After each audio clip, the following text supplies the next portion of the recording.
BRS రెండు ముక్కలయ్యింది. కవిత చేపట్టిన మహాధర్నా సాక్షిగా అది నిరూపితమైంది. కేసీఆర్కు కాళేశ్వరం కమిషన్ నోటీసులు జారీ చేయడాన్ని నిరసిస్తూ కవిత నేతృత్వంలో హైదరాబాద్ ఇందిరా పార్క్ వద్ద మహాధర్నా నిర్వహించారు.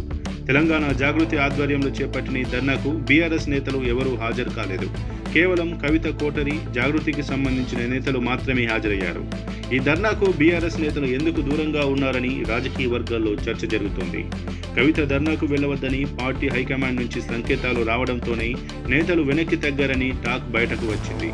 అయితే ఈ నిర్ణయాన్ని పార్టీ నేతలు కొంతమంది తప్పుపడుతున్నారు. కేసీఆర్కు కమిషన్ నోటీసులు ఇవ్వడంతో కవిత ధర్నా చేపట్టారని, అలాంటప్పుడు ఆ ధర్నాలో పాల్గొనవద్దని ఆదేశాలు ఇవ్వడం ఏంటని ప్రశ్నిస్తున్నారు. ఈ వ్యవహారాన్ని పార్టీ అంతర్గత వ్యవహారంగా ఎందుకు ట్రీట్ చేస్తున్నారని అంటున్నారు.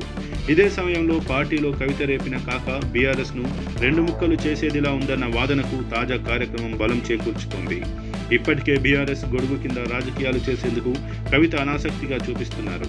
తన పవర్ ఏంటో చూపించాలని ఆమె ఆరాటపడుతున్నారు. ప్లాన్ ప్రకారం ముందుకు వెళ్తున్నారు. ఒకవేళ పార్టీని ఏర్పాటు చేసిన కేసీఆర్ చరిష్మాను వాడుకోవాలని ఫిక్స్ అయ్యారు. అందుకే బీఆర్ఎస్తో సంబంధం లేకుండా జాగృతి ఆధ్వర్యంలో కేసీఆర్కు మద్దతుగా మహాధర్నా నిర్వహించారు. ఈ ధర్నా ద్వారా బీఆర్ఎస్ రెండుగా చీలిపోయిందని స్పష్టమవుతుంది.